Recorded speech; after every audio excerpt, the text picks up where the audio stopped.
Chapter 9, The Most Secret Knowledge. The Supreme Being said, Arjuna, because you're not jealous of me, I'll tell you a very secret knowledge. Understanding it will free you from the troubles of everyday life. As a devotee learns more about the Supreme, they become wise. This process, recommended in the Srimad Bhagavatam, involves discussing topics about the Supreme among devotees. This realization can't be achieved by being around deep thinkers or scholars, it needs the company of those who know the knowledge. Devotees are always busy serving the Supreme. The Supreme, recognizing a devotee's sincerity in spiritual awareness, gives them the smarts to understand the knowledge in the company of other believers. Talking about spiritual matters is powerful, and with such conversations, a lucky person can make progress toward spiritual understanding. In this 9th chapter, the Supreme encourages Arjuna towards higher service. The start of Bhagavad Gita serves as an introduction. The 2nd and 3rd chapters introduce hidden spiritual knowledge. The 7th and 8th chapters specifically relate to serving the Supreme, being more secret due to their enlightening nature. However, the 9th chapter deals with pure devotion, making it the most secret. One who understands this knowledge is naturally above worldly problems, even while living in the world. The verse emphasizes the importance of this knowledge, meaning pure devotion involving activities like hearing, chanting, remembering, serving, worshipping, praying, obeying, maintaining friendship, and giving up everything. Practicing these activities leads to spiritual awareness. The 9th chapter, known as the King of Education, has the essence of all doctrines and philosophies. While worldly education covers various subjects, there's a lack of schools teaching the science of the spirit. Despite the importance of the soul, people prioritize body needs. Bhagavad Gita, especially from the 2nd chapter onward, emphasizes the importance of the soul, distinguishing it from the body. The verse describes serving the Supreme as joyful, everlasting, and the perfection of living right. Unlike regular education, serving the Supreme offers direct awareness of the self and brings joy. The verse concludes by saying that serving the Supreme is the best, encouraging people to embrace it. Those who lack faith in this devotional service can't reach me, O conqueror of enemies. They end up returning to the cycle of birth and death in the material world. The meaning of this verse is clear, faith is crucial, and it's developed through association with devotees. In the Caitanya Charitamrita, it's emphasized that faith is a firm belief that serving the Supreme Lord, Sri Kanaya, leads to perfection. As mentioned in the Srimad Bhagavatam, by watering the root of a tree, you satisfy its branches, twigs, and leaves. Similarly, by serving the Supreme Lord, you automatically please all demigods and living beings.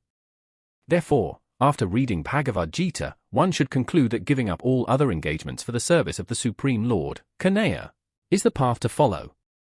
This conviction is faith. Faith in Kanaya consciousness has 3 stages. The first class has complete knowledge and firm faith, the second class has firm faith even without advanced knowledge, and the third class, lacking knowledge and strong faith, may struggle. Developing faith in Kanaya consciousness is a process. Those with complete knowledge and firm faith are considered first class. The second class has firm faith despite limited understanding, while the third class, though having faith, may falter. However, they can progress by gaining knowledge and overcoming the influence of Karma Yoga and Jnana Yoga. Faith is also divided into 3 stages, explained in Srimad Bhagavatam. Those who, despite hearing about Kanaya and devotional service, lack faith find the path difficult. For them, attaining perfection is challenging. In verse 6, Kanaya reveals his omnipresence, stating that although everything is in him, he remains aloof. The material senses can't perceive him, but everything rests on his energy. The Lord's inconceivable opulence is revealed through his supernatural abilities. He maintains the entire creation by his will, untouched by it. This inconceivable power is the mystic potency of the Supreme Personality of Godhead. Understanding the divine will. Imagine the sky, vast and all-encompassing. Just like the wind, which is a powerful force moving within the sky, all created beings rest in the divine presence of the Supreme Lord. To grasp this idea, think of the sky as the largest thing you can imagine, and the wind, despite its strength, is still within the sky. Similarly, all cosmic wonders exist by the supreme will of God and are subordinate to that will. Just as we say not a blade of grass moves without his will, everything is created, maintained, and annihilated by his supreme will. In the Upanishads, it stated that the wind blows out of fear of the Supreme Lord. The sun, moon, and other celestial bodies move under his supreme order. This underscores that the entire material manifestation is under the complete control of the Supreme Personality of Godhead. At the end of a cosmic cycle, all material manifestations merge into the divine nature of the Supreme Lord. At the beginning of a new cycle, he, by his divine potency, creates them again. The whole process of creation, maintenance, and annihilation of the material world depends entirely on the supreme will of the personality of Godhead. This cyclical process occurs at the end of Brahma's life, which spans 100 years, each day and night being immensely long. After Brahma's death, there's devastation, and the manifested energy returns to the Supreme Lord. When there's a need to manifest the cosmic world again, it happens by his divine will. The Vedic aphorism Bahu Sya with macronym explains this divine expansion, where the Supreme Lord, although one, becomes many in the material energy, initiating the cosmic manifestation once again. The material world and divine will. The entire cosmic order operates under the will of the Supreme Being. The material world, including its creation and annihilation, is orchestrated by the Supreme Personality of Godhead. The material nature is considered inferior and is a manifestation of one of God's energies. The creation process involves the release of material energy, Mahatattva, and the entry of the Supreme Lord in various forms like Mahavinu. Living entities are integrated into this material nature based on their past deeds, and various species come into existence simultaneously during creation. The Supreme Lord remains detached from his creation, much like the sky remains aloof from the activities of the wind. The cosmic manifestation, its maintenance, and eventual annihilation are all dependent on the supreme will. At the end of a cosmic cycle, all manifestations enter into the divine nature of the Supreme Lord, only to be recreated in a new cycle. Divine neutrality and control. The Supreme Lord is neutral, like a high court judge overseeing various activities but remaining detached. His spiritual engagements are constant, while material activities are conducted by different potencies under his control. Material nature, without the superintendence of the Supreme Personality of Godhead, cannot function. Despite his control over material activities, the Supreme Lord remains detached and neutral. Some may ridicule the Lord when he appears in human form, not understanding his transcendental nature. His body may appear human, but it is eternal, blissful, and full of knowledge, distinct from ordinary human bodies. Fools may consider Kanaya an ordinary man due to their lack of understanding of his transcendental nature. Bewilderment and delusion. Those who misunderstand Kanaya's nature are attracted to demonic and atheistic views. Such individuals are deluded, and their hopes for liberation, fruitive activities, and knowledge are in vain. Deriding Kanaya as an ordinary man leads to futile cultivation of spiritual knowledge and perpetual delusion. Considering Kanaya's body as material is a great offense, and those who do so are destined for repeated birth in atheistic life forms. Envy of the Supreme Personality of Godhead keeps them under perpetual delusion and ignorance. Hey there, O son of PTA! Let me break it down for you. Great souls, the wise ones, find security in the divine nature. They're totally into serving because they recognize me as the top guy, the original, and never-ending. So, this verse spells out what makes a mom a super cool soul. First off, they're already in sync with divine nature, not stuck in the material world. And how does that happen? Well, it's by surrendering to me, Ka, the big boss. When you hand over your soul to me, you break free from the material world's grip. That's the ticket. As a bonus, once you're free, you get guided by spiritual nature, aka divine nature. That's what makes someone a mom easy, right? Now, a real mom doesn't get distracted by anything other than me, Ka. They're clear that I'm the original deal, the cause of everything. These awesome souls grow by hanging out with other cool souls, pure devotees. Pure devotees aren't interested in my other forms, like the four-armed Mahavayu. They're all about my two-armed form, and that's it. No other distractions, no sir. You can't just make a mom out of anyone. They've got special qualities. They're always chanting my glories, focusing on me, and not an impersonal version of me. Glorifying me means praising my holy name, my eternal form, my awesome qualities, and my unique adventures. That's what a mom is into. Now, someone who's hooked on the impersonal aspect of me, like the cosmic energy, isn't called a mom. They're described differently in the next verse. A real mom is always busy with devotional activities, like those mentioned in the Bhagavatam. Their goal? To be with me, in one of the 5 cool relationships we can have. They're all in for full-on car consciousness. Devotional service has some determined activities, like fasting on certain days, and these rules are from the wise teachers, criers, for those who are serious about joining me in the transcendental world. The moms, the awesome souls, follow these rules and are sure to get the results they're looking for. As mentioned in the 2nd verse of this chapter, not only is devotional service easy, but you can do it with a smile. No need for extreme penance. You can live a life of service, guided by a spiritual master, anywhere in the world and in any position, be it a regular person, a monk, or a student. That's how you become a mom, a great soul. Now, about those who engage in sacrifice through knowledge, these folks worship me in different ways. Some get into the idea that I'm the only one without a second, while others see me as diverse in many forms or as the universal form. Here's the thing, those who don't get fully into car consciousness end up enjoying the rewards of their good deeds in heavenly places for a while. But once those good vibes run out, they come back to Earth for another round of life. So, there you have it. It's like a cosmic cycle. If you're not all about car, you end up bouncing back and forth, sometimes in the cool heavenly spots and other times back on Earth. The wise ones, though, aim for something better, eternal bliss with me in the spiritual world. If you're totally into serving car with exclusive devotion, always thinking about him, engaging in devotional activities like hearing, chanting, remembering, praying, and surrendering, then Kar's got your back. He'll take care of what you lack and protect what you have. This close connection with Ka is called yoga. Devotees of other gods are actually worshipping Ka indirectly. It's like watering the leaves and branches instead of the root. Demigods are like government officers. Worshipping the Supreme Lord satisfies them automatically. But worshipping them separately is a no-go for Ka. Ka is the real deal when it comes to sacrifices. If you don't recognize his transcendental nature, you'll miss the mark. Worshipping demigods for temporary gains may lead to a good life, but it won't get you to Ka. Different desires lead to different destinations. If you want to go to heavenly places, follow Vedic principles. But if you want to be with Ka, focus on pure devotion. Ka doesn't dig unnecessary worship of demigods. Ka loves even the smallest offerings made with love and devotion. Being in Ka consciousness, engaged in loving service, is the key to eternal happiness. Anyone, regardless of their situation, can do it.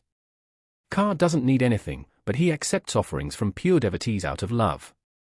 Offering meat, fish, and eggs is a no-no. Stick to veggies, fruits, grains, and milk. It's not just about the food, it's about offering with love. Impersonalists who think the absolute truth has no senses miss the point. Ka has senses, and his hearing is the same as eating and tasting. Only true devotees understand that Ka can enjoy food offered with love. Whatever you do, eat, offer, or give away, and whatever austerities you perform, do them, O son of Kunt, as an offering to. Thus, it is the duty of everyone to mold their life in a way that they will not forget Kanaya in any circumstance. Everyone has to work for the maintenance of their body and soul, and Kanaya recommends herein that one should work for him. Everyone has to eat something to live, therefore, they should accept the remnants of foodstuffs offered to Kanaya. Any civilized person has to perform some religious ritualistic ceremonies, therefore, Kanaya recommends, do it for me, and this is called arcana. Everyone has a tendency to give something in charity. Kanaya says, give it to me, and this means that all surplus money accumulated should be utilized in furthering the Kanaya consciousness movement. Nowadays people are very much inclined to the meditational process, which is not practical in this age. But if anyone practices meditating on Kanaya 24 hours a day by chanting the Hare Kanaya mantra round his beads, he is surely the greatest meditator and the greatest, as substantiated by the 6th chapter of Bhagavad Gita. In this way, you will be freed from bondage to work and its auspicious and inauspicious results. With your mind fixed on me in this principle of renunciation, you will be liberated and come to me. One who acts in Kanaya consciousness under superior direction is called yukta. The technical term is yukta vairagya. This is further explained by Rupa Goswami as follows, Anasaktasya Vinayan. Rupa Goswami says that as long as we are in this material world, we have to act, we cannot cease acting. Therefore, if actions are performed and the fruits are given to Kanaya, then that is called Yukta Vairagya. Actually situated in renunciation, such activities clear the mirror of the mind, and as the actor gradually makes progress in spiritual realization, he becomes completely surrendered to the Supreme Personality of Godhead. Therefore, at the end, he becomes liberated, and this liberation is also specified. By this liberation, he does not become one with the Brahma Jyoti, but rather enters into the planet of the Supreme Lord. It is clearly mentioned here, Mam Upanyasi, he comes to me, back home, back to Godhead. There are 5 different stages of liberation, and here it is specified that the devotee who has always lived his lifetime here under the direction of the Supreme Lord, as stated, has evolved to the point where he can, after quitting this body, go back to Godhead and engage directly in the association of the Supreme Lord. Anyone who has no interest but to dedicate his life to the service of the Lord is actually a sannyas. Such a person always thinks of himself as an eternal servant, dependent on the supreme will of the Lord. As such, whatever he does it for the benefit of the Lord. Whatever action he performs it as service to the Lord. He does not give serious attention to the fruitive activities or prescribed duties mentioned in the Vedas. For ordinary persons, it is obligatory to execute the prescribed duties mentioned in the Vedas, but although a pure devotee who is completely engaged in the service of the Lord may sometimes appear to go against the prescribed Vedic duties, actually, it is not so. It is said, therefore, by Vaishnava authorities that even the most intelligent person cannot understand the plans and activities of a pure devotee. The exact words are Tera Vakya, Kriya, Mudra Vijiha Na Bujhaya, Kaitanya Karatamata, Madhya 23.39. A person who is thus always engaged in the service of the Lord or is always thinking and planning how to serve the Lord is to be considered completely liberated at present, and in the future, his going back home, back to Godhead, is guaranteed. He is above all materialistic criticism, just as Kanaya is above all criticism. I envy no one, nor am I partial to anyone. I am equal to all. But whoever renders service unto me in devotion is a friend, is in me, and I am also a friend to him. One may question here that if Kanaya is equal to everyone and no one is his special friend, then why does he take a special interest in the devotees who are always engaged in his transcendental service? But this is not discrimination, it is natural. Any man in this material world may be very charitably disposed, yet he has a special interest in his own children. The Lord claims that every living entity, in whatever form, is his son, and so he provides everyone with a generous supply of the necessities of life. He is just like a cloud that pours rain all over, regardless of whether it falls on rock or land or water.